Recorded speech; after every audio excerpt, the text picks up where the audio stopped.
All right, y'all. So first, you're gonna need something to scrub your makeup brushes with. I have this. So I have two different types of soap.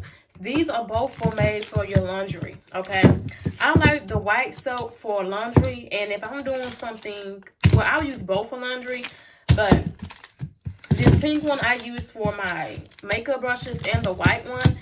The white one I prefer for colors and the coarse whites, and the same thing for the pink one. So let me just show y'all. Since I don't have the liquid one on hand, I use this instead. And this is how you make the liquid Zote soap.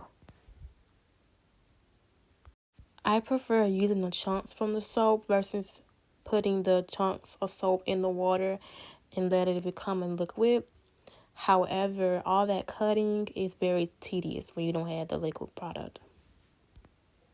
Especially when you have like so many brushes to do. This brush is very filthy, but watch how easily this soap could clean this brush without me forcing it to or taking forever to clean it. As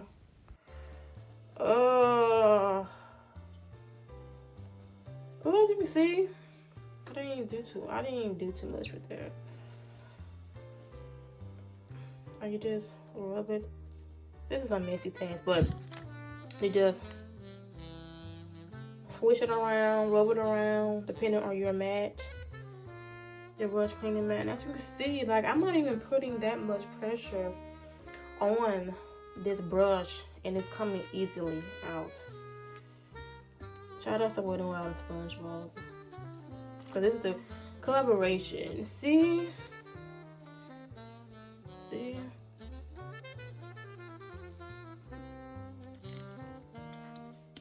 So there you go, y'all. Now I will say, like, you may have to see, you see some soap in there. So see, and you're gonna make sure that when you wash the brush off with water, it comes out clean. You should not be able to see any more makeup in your brush. And I got right here. You're not supposed to get right here. You're supposed to stay right here so the bristles and the brush won't break. After you have cleaned your brush with your mat or the inside of your palm, the water is supposed to run clear. If it's pigment in there, foundation running out, the brush is still dirty.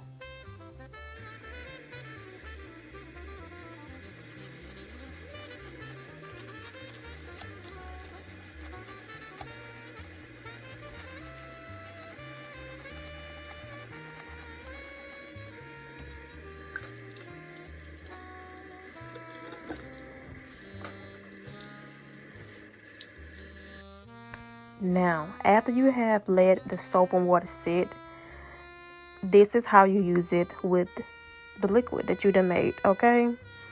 Like I said before, I prefer the big old chunks because this method works, but it takes so much time. And when you have all them brushes, you do not want to sit and do this. I still have so many brushes to clean after this. Putting more chunks of soap will definitely help. Some people also use Dawn dish soap when they clean their brushes to clarify, to move all the oils and gunk out. I also do that, but I just didn't show it in the video. Now, oh my gosh, y'all see how much easier it is with the fit fat chunks? Like, I love this idea.